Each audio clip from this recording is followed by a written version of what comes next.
امام حسن رضی اللہ تعالیٰ عنہ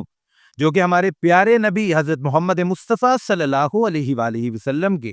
بڑے نواسے اور حضرت مولا علی کرم اللہ وجہہ اور حضرت فاطمہ رضی اللہ تعالی عنہا کے بڑے بیٹے ہیں۔ یہ وہ حسن ہیں کہ جن کی پیدائش کا واقعہ ایسا خاص ہے کہ جب ان کی پیدائش ہوتی ہے تو نبی پاک صلی اللہ علیہ وآلہ وسلم وہاں پر تشریف لاتے ہیں، پوچھتے ہیں کیا نام رکھا گیا؟ حضرت مولا علی فرماتے ہیں کہ ان کا نام ہم نے حرب رکھا ہے، جس کا مطلب ہے جنگجو۔ تو پیارے آقا نے فرمایا نہیں، یعنی نام بدل دیا اور فرمایا اس کا نام حسن رکھو، اور پھر خود پیارے آقا نے مبارک گٹی سے نوازا اور عقیقے بھی نبی پاک صلی اللہ علیہ وآلہ وسلم نے کیے۔ اور پھر کیا ہوتا ہے کہ یہی امام حسن اور ان کے چھوٹے بھائی حضرت امام حسین رضی اللہ تعالیٰ عنہ جو کہ دونوں جنتی نوجوانوں کے سردار ہیں، ان کو نبی پاک صلی اللہ علیہ وآلہ وسلم کی وہ محبت اور شفقت ملتی ہے جو نہ ان سے پہلے کسی کو ملی اور نہ ان سے بعد کسی کو ملی۔ یہ وہ پھول ہیں جنہیں جنت کے پھول کہا جائے تو کچھ کم نہ ہوگا، جن سے پیارے آقا کی محبت اتنی تھی کہ ابھی چھوٹے بچے تھے تو پیارے آقا فرماتے تھے کہ ان پر میرے ماں باپ قربان ہوں۔ لیکن آپ دیکھیں کہ ان کے ساتھ ظالمین نے کیا کیا، ان کے ساتھ کیسا سلوک کیا گیا کہ ایک کو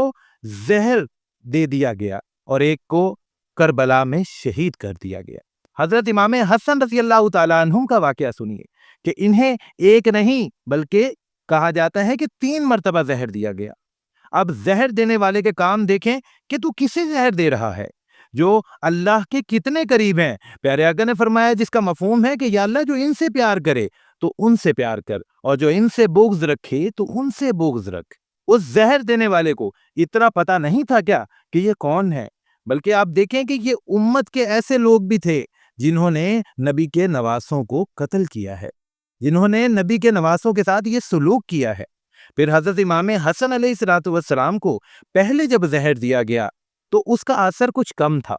جبکہ جو تیسری مرتبہ یا آخری مرتبہ جو زہر دیا گیا تھا اس کا اثر بہت ہی زیادہ تھا۔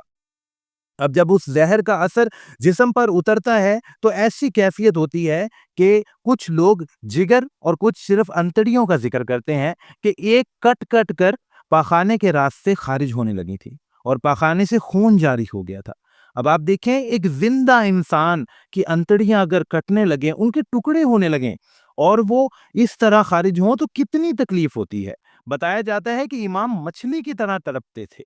اور جب امام حسین رضی اللہ تعالیٰ عنہ کو اس بات کا پتہ چلا اور وہ اپنے بڑے بھائی کے پاس آئے اور پوچھتے ہیں کہ بھیا یہ زہر کس نے دیا ہے،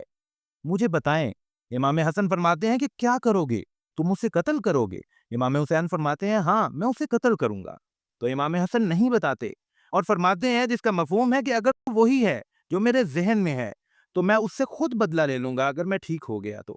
اور اگر ایسا نہ ہوا تو پھر میں نہیں چاہتا کہ کوئی بے گناہ صرف میرے شک کی وجہ سے قتل کر دیا جائے۔ اور ایسا کیوں نہ ہوتا، اس ذکر سے مجھے امام علی رضی اللہ تعالی عنہم کی وہ واقعہ یاد آ گیا کہ جب ابن ملجم نے خنجر کا وار لگایا تھا اور وہ آخری وقت تھا مولا علی کرم اللہ وجہہ کا، تو گھر والے رو رہے تھے، پریشان تھے کہ اتنا گہرا زخم ہے اور بچنے کے چانسز بہت زیادہ کم ہیں۔ تو ملجم لانتی نے اس وقت کہا کہ یہ نہیں بچے گا، خنجر کو میں نے زہر نے 1 مہینہ بجھا کر رکھا تھا، اب یہ نہیں بچے گا۔ لیکن وہی مولا علی کیا فرماتے ہیں کہ اس کو نرم بستر پر سلاؤ، اس کو گرم کھانا کھلاؤ اور ٹھنڈا پانی پلاؤ، اگر میں بچ گیا تو میں خود اس سے نپٹ لوں گا، لیکن اگر میں نہ بچا تو اس کو تلوار کے 1 وار سے صرف قتل کرنا اور تکلیف نہ دینا، اور اس چیز سے بھی منع کیا کہ بعد میں اس کے ناک کان کاٹ کر اس کی تذلیل نہ کرنا، یعنی جسم کے اعضاء کاٹنے سے بھی منع کر دیا، اپنے قاتل کے یعنی اپنے جان کے دشمن کے جس نے اتنا بڑا جو ہے وہ ظلم کیا اس کے بارے میں یہ فرما رہے ہیں۔ اور یہی سیم ریئیکشن آپ کو حضرت امام حسن رضی اللہ تعالیٰ عنہ کی طرف سے نظر آ رہا ہے۔ کیوں نہ ہو، حیدر کرار کا خون ہے۔ یہ وہ ہستیاں ہیں جو کہ دنیا میں جنتی آپ کو نظر آتے ہیں، اور یہ وہ ہستیاں ہیں جن کے بارے میں پیارے آقا نے فرمایا کہ میرے ماں باپ ان پر قربان ہوں، اور حضرت امام حسن رضی اللہ تعالیٰ عنہ نے نہیں بتایا۔ اور اسی طرح پھر وصیت فرمائی، اور اس وصیت میں کیا فرمایا، جس کا مفہوم ہے کہ مجھے میرے نانا کے قریب دفن کرنا، لیکن اگر کوئی مسئلہ کھڑا ہو جائے، یعنی کوئی اس معاملے میں کوئی کشیدگی ہو جائے، تو پھر مجھے قبرستان میں ہی یعنی جنت البقیع میں ہی دفن کر دینا۔ پھر یوں ہی ہوا کہ امت کے لوگوں نے وہاں تدفین بھی نہیں ہونے دی، اور ایک بہت بڑا مسئلہ کھڑا کر دیا، جس کی وجہ سے امام حسن رضی اللہ تعالیٰ عنہم کو وہاں نہیں دفن کیا جا سکا۔ پیارے مسلمانوں، دیکھیں کہ وہ نواسے ہیں جن پر ہمارے پیارے آقا قربان جاتے تھے۔ ہمارے لیے ہمارے پیارے آقا نے کیا کیا کیا، اپنے اوپر کیسے کیسے ظلم برداشت کیے ہیں، کیسے کیسے لوگوں کو معاف فرمایا ہے، اور یہ وہی پیارے آقا کی یہ جو امت ہے، اس اس امت کے ظالم لوگوں نے نبی پاک صلی اللہ علیہ وآلہ وسلم کی جان کے ٹکڑوں کے ساتھ کیسا سلوک کیا۔ ایک کو زہر دے دیا، اور ایک کو کربلا میں گرمی کی شدت کے اندر ان کے اہل خانہ سمیت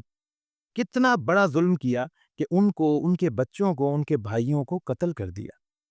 اللہ پاک ہم سب کو امام حسن اور امام حسین رضی اللہ تعالی عنہم کی وہ جو سیرت ہے اپنانے کی توفیق عطا فرمائے۔ اللہ پاک ہم سب کو ہدایت عطا فرما دے۔ آمین ثم آمین۔